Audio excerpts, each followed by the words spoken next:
Are you a boy or are you a girl? Remember that song? Have a listen. Are you a boy? Are you a girl?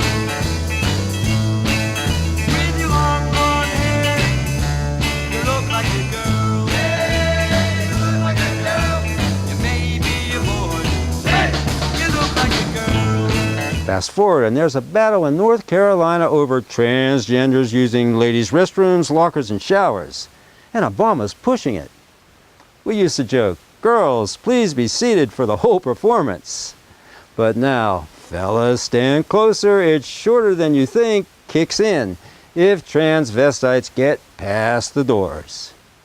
You see, North Carolina's governor just signed a law that overturns an ordinance by the city of Charlotte allowing men to use girls' facilities. That's what the ordinance boils down to. It's not called the Public Facilities Privacy and Security Act for nothing. But tons of critics are in a rage over the law, including big business. PayPal's Dan Schulman canceled plans to open a global operations center in Charlotte that will cost the state 400 jobs. Yet PayPal does business in 25 countries where homosexuality is illegal, including 5 where the penalty is death. And PayPal pouts about where cross-dressers pee? Facebook's Mark Zuckerberg signed a letter that said the law doesn't reflect America's values.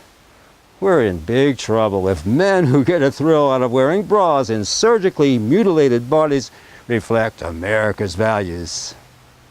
The transgender agenda isn't about equality.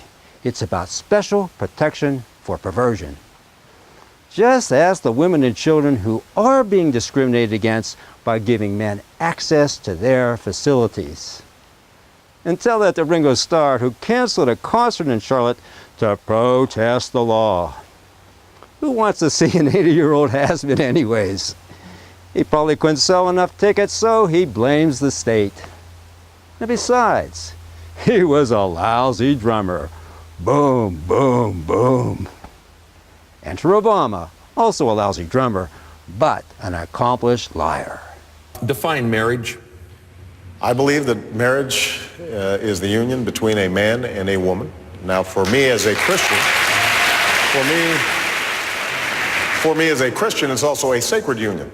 God's in the mix. But liars can evolve when God is no longer in the mix, and what's sacred becomes profane.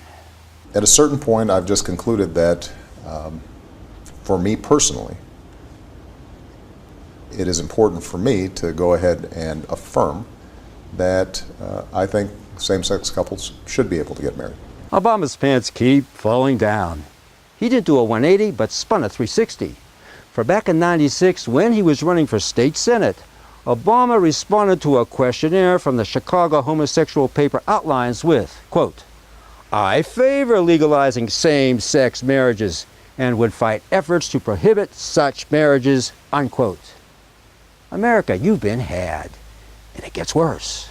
Obama recently appointed Char Feldblum as commissioner of the Equal Employment Opportunity Commission. An open Jewish lesbian and activist, Feldblum and friends ruled that unlawful sex discrimination occurs when a man who identifies as a woman is prevented by his employer from using the ladies' room.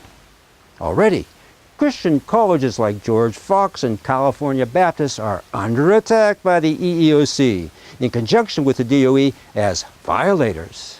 And North Carolina's state legislature, which passed the act, is under fierce attack. Federal extortion, to be exact, by Obama, who's threatening to cut them out of $3 million in federal grants. All this is not about equality. It's an agenda of DC to send men into your daughter's bathrooms. God will have the last word. He made them male and female, and men dressing in drag can't change that.